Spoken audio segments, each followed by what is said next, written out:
Hola, hoy vamos a sumergirnos en lo que la ciencia nos cuenta sobre un tema crucial y que a menudo se malinterpreta. ¿Qué le pasa físicamente a nuestro cerebro cuando vive un trauma? Y ojo, no hablamos de metáforas, sino de cambios neurológicos de verdad, medibles y reales. Para empezar, vamos a lanzar una pregunta que seguro que ha rondado por muchas cabezas. ¿El trauma es simplemente un mal recuerdo? ¿Algo doloroso que vive en el pasado y ya está? Pues bueno, la respuesta, como vamos a descubrir, es muchísimo más compleja y está literalmente cableada en nuestra biología. Muy bien, vamos al lío. La neurociencia de hoy nos da una definición mucho más precisa. Fijaos, el trauma no es un recuerdo que se guarda mal, no. Es una reorganización completa de todo el sistema operativo del cerebro.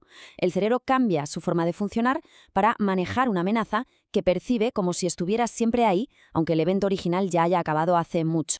Y esta cita del doctor Bessel van der Kolk lo clava, lo resume a la perfección. Es que este es el punto clave de todo. Los cambios que vamos a ir viendo no son fallos, no son defectos, son adaptaciones que el cerebro pone en marcha para sobrevivir. ¿Cuál es el problema? Que un cerebro que está en modo supervivencia constante, pues no está diseñado para disfrutar de la vida, para estar tranquilo en el día a día. Venga, nuestra primera parada en este viaje por el cerebro nos lleva a su sistema de alarma. Vamos a ver qué pasa cuando ese sistema, que debería saltar solo de vez en cuando, se queda, permanentemente encendido. Estamos hablando de la amígdala. Para que nos entendamos, pensemos en ella como si fuera el detector de humo del cerebro.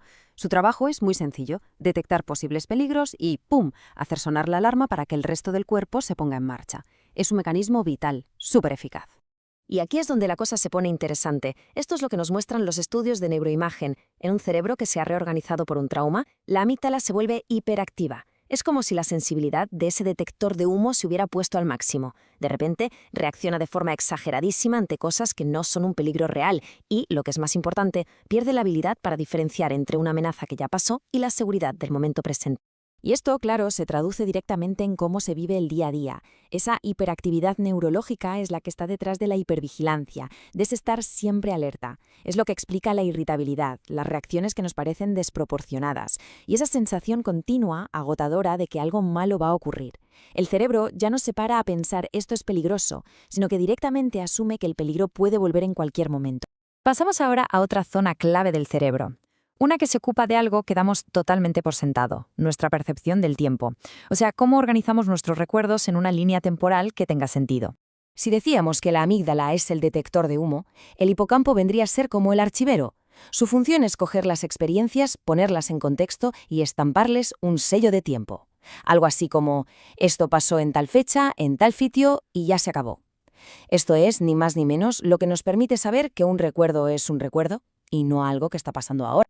Y aquí vemos un cambio físico-estructural que es tremendo. Los estudios nos dicen que en casos de trauma crónico, el hipocampo puede llegar a reducir su tamaño. Y claro, un archivero más pequeño y menos eficiente, pues tiene problemas para hacer bien su trabajo. Las consecuencias de esto son enormes. Si el recuerdo no tiene ese sello que dice esto ya pasó, el cerebro lo vive como si estuviera pasando ahora mismo, en este preciso instante. Y por eso el cuerpo reacciona con la misma intensidad. El corazón se dispara, los músculos se tensan. El evento no se puede colocar como un capítulo cerrado en la historia de una vida, sino que se queda ahí como una realidad presente que amenaza constantemente. Esta frase, que se escucha muchísimo en terapia, lo resume de una forma brillante. Es que refleja a la perfección esa desconexión brutal entre lo que se sabe con la cabeza, la mente racional sabe que el peligro ya pasó, y la respuesta que está grabada a fuego en el cuerpo, que sigue y sigue reaccionando como si no hubiera pasado. De acuerdo, ya hemos visto la alarma y el sistema de archivo. Ahora vamos a ver cómo este estado de emergencia constante, básicamente, secuestra las partes más evolucionadas de nuestro cerebro y pone todo el sistema nervioso patas arriba. Hablemos de la corteza prefrontal. Podríamos decir que es como el director o la directora de orquesta del cerebro. Es la que se encarga de la lógica, de planificar, de regular las emociones y de tener perspectiva. Vamos, es la parte que nos permite pensar antes de actuar. Y aquí está el quid de la cuestión. Cuando la alarma de la amígdala empieza a sonar a todo volumen, la corteza prefrontal reduce su actividad, se apaga. Es como si el cerebro pensante se desconectara para dejar paso a los instintos de supervivencia, que son mucho más rápidos, más primitivos. Una medida de emergencia, vaya. Y en la práctica, ¿esto qué significa? Pues que cuando una persona se siente activada por algo que le recuerda al trauma, pierde el acceso a su capacidad de razonar. el pensamiento se vuelve rígido, o es blanco o es negro. Es imposible ver el panorama completo o pensar en otras opciones. Las reacciones son automáticas, instintivas, porque el cerebro ha decidido que no hay tiempo para pensar, solo para sobrevivir. Y todo esto, lógicamente, se refleja en el sistema nervioso, que se queda atrapado en un vaivén entre dos extremos.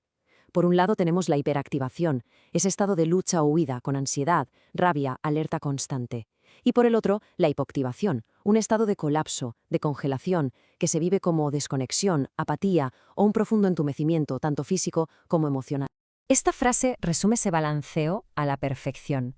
No son cambios de humor sin más. Son las dos estrategias principales que tiene el sistema nervioso para intentar gestionar una cantidad de energía y de amenaza que simplemente le desborda.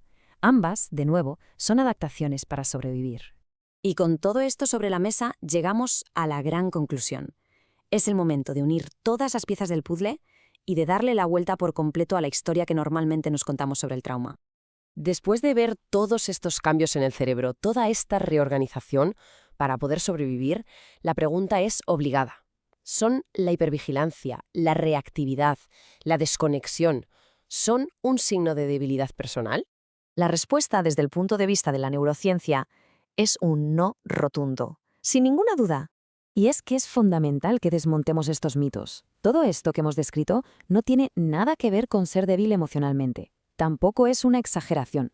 Y desde luego no se soluciona echándole más ganas o con tener más fuerza de voluntad. Estamos hablando de circuitos cerebrales, de pura biología. Y este es el mensaje final, la idea con la que quiero que nos quedemos. Un cerebro reorganizado por el trauma no es un cerebro roto ni defectuoso. Es un cerebro que aprendió, de la forma más dura, que el mundo podía ser un lugar muy, muy peligroso. Y como respuesta a esa lección, ha redirigido todos sus recursos a una única misión: protegerse a toda costa, incluso si eso significa sacrificar el bienestar, la conexión con los demás o la alegría de vivir. Entender esto, bueno, lo cambia todo.